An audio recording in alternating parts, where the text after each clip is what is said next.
မျိုးတို့ရေးဒီမှာဒါ29လမ်းထောင်မှာပြိုးကုန်ပြီဗျာနော်စကားပြောနေနေဒီလိုဖြစ်သွားတာတော်တော်ကိုကြမ်းတယ်ဟိုမှာကားတွေလည်းပြီးကုန်ပြီအကုန်ပြိုးကုန်ပြီနော်ဟိုဘက်မှာ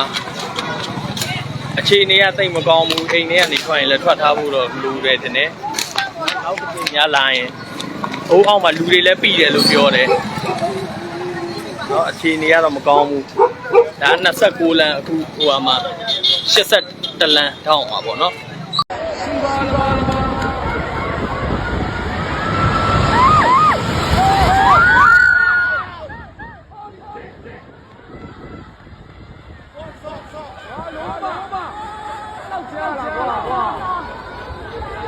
好大一个，不弄没嘞。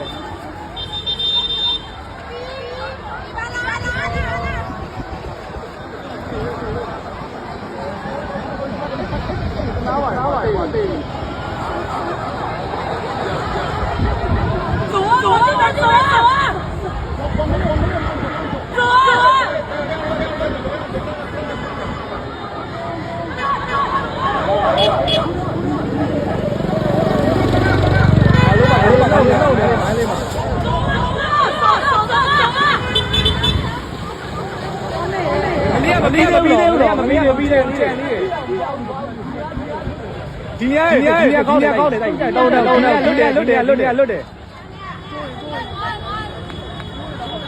ဟုတ်တယ်ငါလေးတော့ပြုံသွားပြီလားပြုံမဲနေတာခုနနှဲ့တာပြီးသွားပြီ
မပြင်းနဲ့နော်မင်းနော်ဖေးနေ